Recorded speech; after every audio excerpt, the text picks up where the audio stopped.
The city of Indianapolis.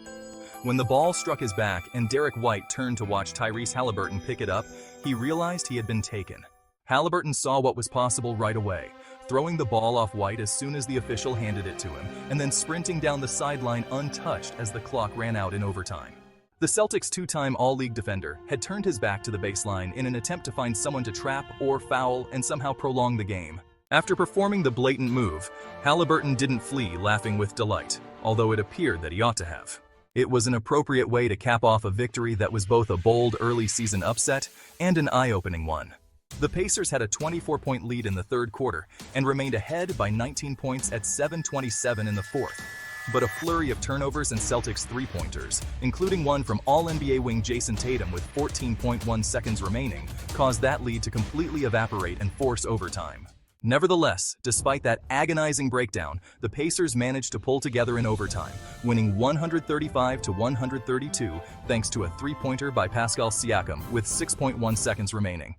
Beating the defending NBA champions and earning some small measure of vengeance in the rematch of last year's Eastern Conference Finals, after three straight losses in a wobbly 1-3 start to the season fits with the Pacers' modus operandi in recent years.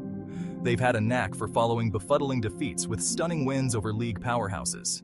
But they were particularly proud of this one because in many cases in recent seasons, including 3 games in the Eastern Conference Finals in which they had meaningful leads, they've struggled to get up off the canvas in games when they've collapsed. Halliburton stated, "I can't say we really had the ability to do that last year. I believe most people would agree that we had no chance of winning that game if we were to go into overtime. It was significant for us to ultimately figure it out. It's a component of this group's maturation. You know, you felt like we had the game won for the most part, so it's easy to start that overtime feeling pretty bad.